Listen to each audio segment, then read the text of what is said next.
കോൺഗ്രസ് നേതാവും മുൻ കേന്ദ്രമന്ത്രിയുമായ തിരുവനന്തപുരം MP ശശി തരൂർ കോൺഗ്രസ് വിടുമോ? ഈ ഒരു അഭ്യൂഹമാണ് ഇപ്പോൾ ശക്തമായിരിക്കുന്നത്. നേരത്തെ പാകിസ്ഥാനുമായിട്ടുള്ള യുദ്ധം നടന്ന സമയത്ത്, ഓപ്പറേഷൻ സിന്ദൂർ നടന്ന സമയത്ത്, അന്ന് ഭംഗ്യനിരേണ പാകിസ്ഥാനെ അനുകൂലിക്കുന്ന പല പ്രസ്താവനകളും കോൺഗ്രസ് നേതാക്കളുടെ ഭാഗത്തുനിന്ന് വന്നെങ്കിലും, അല്ലെങ്കിൽ പാകിസ്ഥാന്റെ വാദമുഖങ്ങളെ സഹായിക്കുന്ന രീതിയിലുള്ള പല വിമർശനങ്ങളും, ഇന്ത്യക്ക് നേരെയുള്ള വിമർശനങ്ങളും ഇന്ത്യൻ സൈന്യത്തിന് നേരെയുള്ള വിമർശനങ്ങളൊക്കെ പല കോൺഗ്രസ് നേതാക്കളുടെ ഭാഗത്ത് വന്നെങ്കിലും പരസ്യമായിട്ട് ഇന്ത്യ സർക്കാരിന്റെ കൂടെ, രാജ്യത്തിന്റെ കൂടെ, സൈന്യത്തിന്റെ കൂടെ നിന്ന ആളാണ് ശശി തരൂർ. അന്ന് പാർട്ടി വിടുമോ തരൂർ എന്നൊരു സംശയം പലരിലും ഉണ്ടായിരുന്നു. അതിൻ്റെ ഒരു പ്രധാന കാരണം ഈ ഓപ്പറേഷൻ സിന്ദൂറിനെ തുടർന്ന് നമ്മുടെ സൈനിക നടപടികളെ കുറിച്ച്, അതേപോലെ തന്നെ പാകിസ്ഥാൻ നടത്തുന്ന, നമ്മുടെ രാജ്യത്തിനകത്ത് നടത്തുന്ന പ്രശ്നങ്ങളെക്കുറിച്ച്, ഉണ്ടാക്കുന്ന പ്രശ്നങ്ങളെക്കുറിച്ച് ലോക സമൂഹത്തെ ബോധ്യപ്പെടുത്താൻ വേണ്ടി ഇന്ത്യയുടെ പാർലമെന്റ് അംഗങ്ങളടങ്ങിയ കമ്മിറ്റിയെ വിവിധ രാജ്യങ്ങളിലേക്ക് പറഞ്ഞയച്ചിരുന്നു. അങ്ങനെ പല സംഘങ്ങളാണ് പോയത്. ആ ഒരു സംഘത്തിൽ ഇന്ത്യയെ നയിക്കാൻ ഉണ്ടായിരുന്നത് ശശി തരൂരായിരുന്നു. അമേരിക്കയിലൊക്കെ പോയ സംഘത്തിൽ ഇന്ത്യയെ നയിക്കാൻ ഉണ്ടായിരുന്നത് ശശി തരൂരായിരുന്നു. അന്ന് കോൺഗ്രസിന്റെ പല പ്രമുഖ നേതാക്കളെയും ഉൾപ്പെടുത്തിയിരുന്നില്ല. അതേസമയത്ത് കോൺഗ്രസ് പറയാത്ത പല കോൺഗ്രസ് നേതാക്കളെയും ഉൾപ്പെടുത്തുകയും ചെയ്തിരുന്നു. ആ സമയത്തൊക്കെ ശശി തരൂർ പാർട്ടി വിടുമോ എന്നൊരു സൂചന ഉണ്ടായിരുന്നു. പക്ഷെ അത് ഉണ്ടായില്ല. ശശി തരൂരിനെ സംബന്ധിച്ചിടത്തോളം കേരളത്തിൽ അദ്ദേഹം വളരെയധികം സ്വാധീനമുള്ള നേതാവാണ്. ഒരുപക്ഷെ രമേശ് ചെന്നിത്തലയെ പോലെയോ KC വേണുഗോപാലിനെ പോലെയോ ഒക്കെ താഴേക്കിടയിൽ നിന്ന് പാർട്ടി പ്രവർത്തനം നടത്തി ഉയർന്നു വന്ന ആളല്ല ശശി തരൂരെങ്കിലും കേരളത്തിലെ മധ്യവർഗ വോട്ടർമാരെ ആകർഷിക്കാൻ കഴിയുന്ന ഒരു നേതാവാണ് അദ്ദേഹം. അതുകൊണ്ടാണ് BJPയുടെ ശക്തമായ വെല്ലുവിളികൾ ഉണ്ടായിട്ട് പോലും തിരുവനന്തപുരം മണ്ഡലത്തിൽ അദ്ദേഹത്തിന് സുഖമായിട്ട് ജയിക്കാൻ കഴിഞ്ഞത്. പക്ഷെ ഇപ്പോൾ ശശി തരൂർ വീണ്ടും പാർട്ടി വിടുകയാണോ എന്ന സംശയമാണ് ഉയരുന്നത്. കാരണം നേരത്തെ ഉണ്ടായിരുന്ന പല തർക്കങ്ങളൊക്കെ മാറ്റി നിർത്തിക്കൊണ്ടാണ് വയനാട്ടിൽ പാർട്ടിയുടെ ഒരു കോൺക്ലേവ് നടന്നിരുന്നത്. ആ കോൺക്ലേവിൽ വളരെ സജീവമായിട്ട് കേരളത്തിലെ പാർട്ടി പ്രവർത്തനത്തെ കുറിച്ച് ചർച്ച ചെയ്യാനുള്ള ആ ഒരു ക്യാമ്പിൽ അദ്ദേഹം വളരെ സജീവമായിട്ട് പങ്കെടുത്തിരുന്നു. അതോടുകൂടി നേരത്തെ ഉണ്ടായിരുന്ന സംശയങ്ങളൊക്കെ തീർന്നു, അല്ലെങ്കിൽ തെറ്റിദ്ധാരണകളൊക്കെ മാറി, അല്ലെങ്കിൽ അകൽച്ചകളൊക്കെ ഇല്ലാതായി എന്നൊരു തോന്നലാണ് ഉണ്ടായിരുന്നത്. പക്ഷെ ഇപ്പൊ വീണ്ടും രാഹുൽ ഗാന്ധി പങ്കെടുത്ത മഹാപഞ്ചായത്തിൽ വെച്ച് ശശി തരൂരിനെ അപമാനിക്കുകയായിരുന്നു ചെയ്തിരുന്നത് എന്ന ആരോപണമാണ് ഇപ്പോൾ ഉയർന്നിരിക്കുന്നത്. അത് ശശി തരൂരിനെ മാത്രമല്ല, K. സുധാകരനെ വരെ രാഹുൽ ഗാന്ധി അപമാനിച്ചിരുന്നു. ഇപ്പോൾ ശശി തരൂരിനെ അപമാനിച്ചിരിക്കുന്നു. അത് അദ്ദേഹം വളരെ ഖിന്നനാണ്. അതുകൊണ്ട് തന്നെ അദ്ദേഹം ഇലക്ഷൻ കമ്മിറ്റി യോഗത്തിൽ പങ്കെടുക്കുന്നില്ല. അദ്ദേഹം കൂടി ഉൾപ്പെട്ടതാണ് ഇലക്ഷൻ മാനേജ്മെന്റ് കമ്മിറ്റി. ആ കമ്മിറ്റി യോഗത്തിൽ അദ്ദേഹം പങ്കെടുക്കുന്നില്ല എന്നാണ് അറിയുന്നത്. അതേപോലെ തന്നെ കോൺഗ്രസിന്റെ മറ്റു പ്രവർത്തനങ്ങളിലൊക്കെ തന്നെ വിട്ടുനിൽക്കാൻ ശശി തരൂർ തയ്യാറാവുന്നു എന്നൊരു സൂചനയും നൽകുന്നുണ്ട്. ഇതേ തുടർന്ന് കേരളത്തിലെ കോൺഗ്രസിന്റെ നേതാക്കൾ ഉടൻ തന്നെ ദേശീയ നേതൃത്വമായിട്ട് ബന്ധപ്പെടുകയും രാഹുൽ ഗാന്ധി തന്നെ ഇക്കാര്യത്തിൽ മുൻകൈയെടുത്ത് ശശി തരൂരുമായി സംസാരിക്കണം.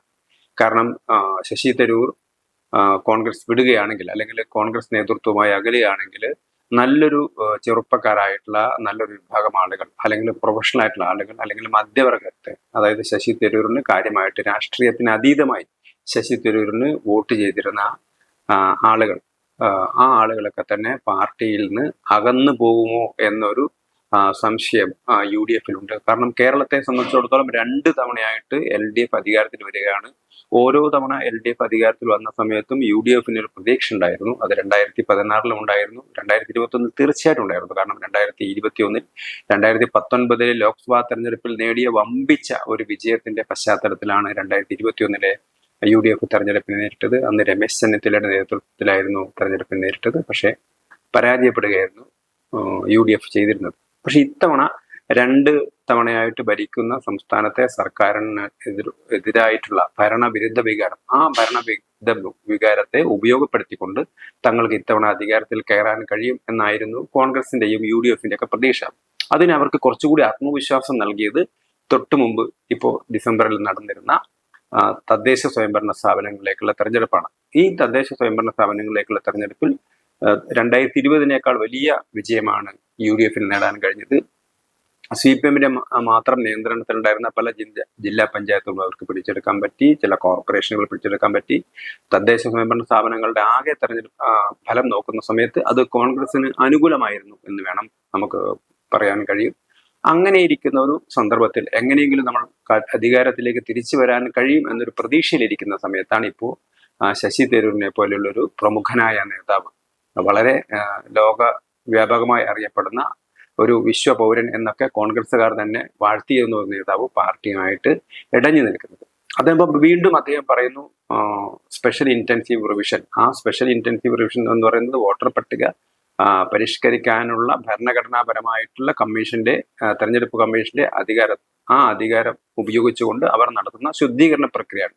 മരിച്ച വോട്ടർമാര്, അതുപോലെ തന്നെ സ്ഥലം മാറിയ വോട്ടർമാര്, ഒന്നിലധികം സ്ഥലത്ത് വോട്ടർ പട്ടികയിലുള്ള ആളുകൾ, അതേപോലെ തന്നെ പൗരത്വമില്ലാതെ വോട്ടർ പട്ടികയിൽ കടന്നുകൂടിയിരിക്കുന്ന ആളുകൾ, ഈ ആളുകളെയൊക്കെ ഒഴിവാക്കുന്ന ഒരു ശുദ്ധീകരണ പ്രക്രിയ, അതോടൊപ്പം തന്നെ പുതിയ ആളുകളെ ചേർക്കുന്ന ഒരു പ്രക്രിയ. അപ്പൊ അങ്ങനെയുള്ള ഒരു സ്പെഷ്യൽ ഇന്റൻസീവ് റിവിഷൻ, ആ റിവിഷനെതിരായിട്ട് വലിയ പ്രതിഷേധമാണ് ബീഹാറിൽ രാഹുൽ ഗാന്ധിയുടെയും അതേപോലെ തന്നെ RJD നേതാവ് തേജസ്വി യാദവിന്റെയും നേതൃത്വത്തിലൊക്കെ നടന്നിരുന്നത്. 1600 കിലോമീറ്ററോളം അവർ പ്രതിഷേധ പരിപാടികളൊക്കെ നടത്തുകയൊക്കെ ചെയ്തിരുന്നു. പക്ഷെ അന്നും ഈ സ്പെഷ്യൽ ഇന്റൻസീവ് റിവിഷന് അനുകൂലമായ രീതിയിലാണ് ശശി തരൂർ പ്രതികരണം അറിയിച്ചിരിക്കുന്നത്. ഇപ്പോ ബംഗാളിലെ SIRനെതിരായിട്ടും വലിയ ബഹളം നടക്കുന്ന സമയത്ത് ആ ഒരു പ്രക്രിയ ഇപ്പൊ വീണ്ടും ശശി തരൂർ അനുകൂലിച്ചിരിക്കുകയാണ്. അപ്പൊ ഇത് കോൺഗ്രസ് ക്യാമ്പിനെ സംബന്ധിച്ചിടത്തോളം വലിയ ചലനങ്ങൾ ഉണ്ടാക്കിയിരിക്കുകയാണ്. രാഹുൽ ഗാന്ധിയുടെ നേതൃത്വത്തെ ചോദ്യം ചെയ്യുന്നു എന്നുള്ളതാണ് അവരെ സംബന്ധിച്ചിടത്തോളം ഉള്ള ഒരു വിമർശനം. കോൺഗ്രസിന്റെ ഒരു വിഷയം എന്ന് പറഞ്ഞാൽ, കോൺഗ്രസ് ഒരു ജനാധിപത്യ പാർട്ടിയാണെന്ന് അവർ പറയുമെങ്കിൽ പോലും അവരൊരു തികച്ചും ഒരു ജനാധിപത്യ പാർട്ടിയല്ല. അതൊരു കുടുംബത്തിന്റെ നിയന്ത്രണത്തിലാണ്. ഇപ്പൊ തന്നെ കോൺഗ്രസ് വിട്ട ഷക്കീൽ അഹമ്മദ് അദ്ദേഹം പറയുന്നുണ്ട്, മല്ലികാർജുൻ ഖാർഗെ എന്ന് പറയുന്ന കോൺഗ്രസ് അധ്യക്ഷൻ വെറും ഒരു പാവയാണ്, കാര്യങ്ങളൊക്കെ നിയന്ത്രിക്കുന്നത് അധ്യക്ഷൻ ഖാർഗെ ആണെങ്കിലും കാര്യങ്ങളൊക്കെ നിയന്ത്രിക്കുന്നത് രാഹുൽ ഗാന്ധിയാണ് അദ്ദേഹം പറയുന്നുണ്ട്. അതൊരു കോൺഗ്രസിന്റെ പ്രമുഖനായ നേതാവ്, ഈ അടുത്ത് പാർട്ടി വിട്ട ബീഹാറിലെ ഷക്കീൽ അഹമ്മദ് അദ്ദേഹം പറഞ്ഞിട്ടുണ്ട്. അദ്ദേഹം പറയുന്നത് ഇപ്പം രാഹുൽ ഗാന്ധിയും പ്രിയങ്ക ഗാന്ധിയും തമ്മിൽ വരെ അകൽച്ചയുണ്ട് എന്നാണ് പറയുന്നത്. ഏതായാലും രാഹുൽ ഒരു ഏകാധിപതിയെ പോലെയാണ് പെരുമാറുന്നത് എന്നുള്ളൊരു ആരോപണം പരക്കെ ഉയർന്നിട്ടുണ്ട്. അതേപോലെ ശശി തരൂരിനെതിരായിട്ടുള്ള മറ്റൊരു വലിയൊരു വിമർശനം, അദ്ദേഹം കോൺഗ്രസിന്റെ അധ്യക്ഷ സ്ഥാനത്തേക്ക് മത്സരിച്ചു എന്നുള്ളതാണ്. സാധാരണഗതിയിൽ കോൺഗ്രസിന് ആർക്കും മത്സരിക്കാം, അതൊരു ജനാധിപത്യ പാർട്ടിയാണെന്നാണ് പറയുന്നത്. ഒരു കൺസെൻസിലൂടെ സ്ഥാനാർത്ഥിയെ നിർത്താൻ കഴിഞ്ഞിട്ടില്ലെങ്കിൽ, അല്ലെങ്കിൽ അങ്ങനെ ഒരു പൊതു സ്ഥാനാർത്ഥിയെ നിർത്താൻ കഴിഞ്ഞിട്ടില്ലെങ്കിൽ ആർക്കും മത്സരിക്കാം.